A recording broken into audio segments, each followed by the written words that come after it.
Hey everybody, Sarah here again, and we're going to start a series of Facebook videos where we talk about fruit tree and fruit crop fundamentals.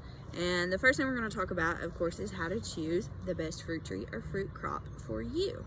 There are a couple of things we need to keep in mind, and this is not a cut and dried list. This is just some tips to keep in mind when you are picking out the types of fruit crops that you want to grow.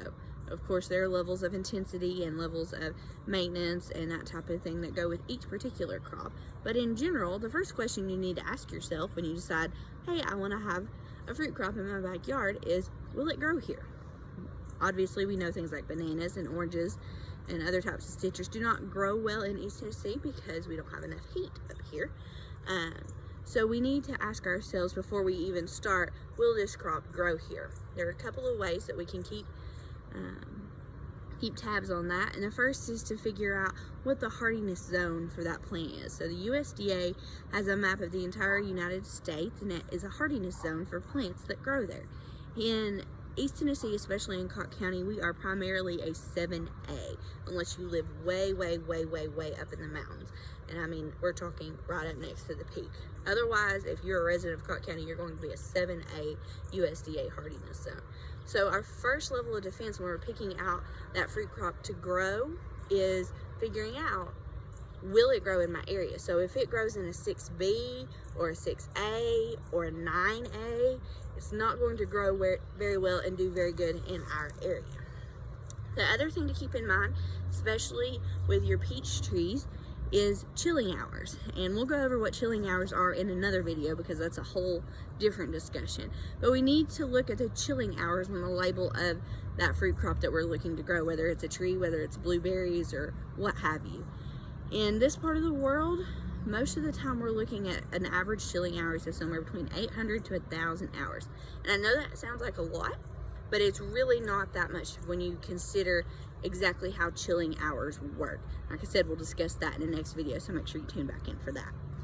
When we're picking out the best fruit crop for our area, the second thing we need to keep in mind is that we want a high quality plant.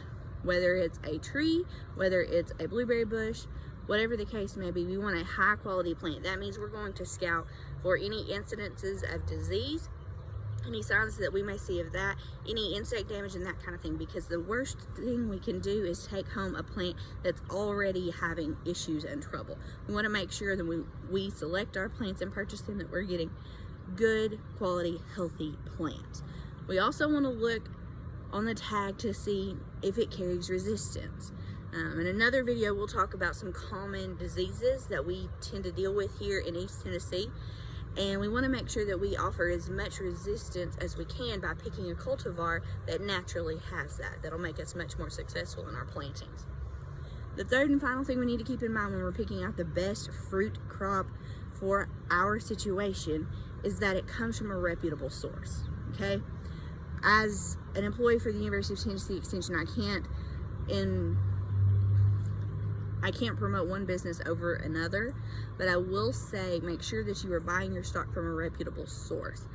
Certain entities may offer fruit trees and other fruit crops as one of their items for selection, but that doesn't necessarily mean that they are experts in that area.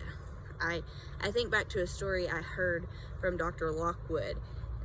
He found a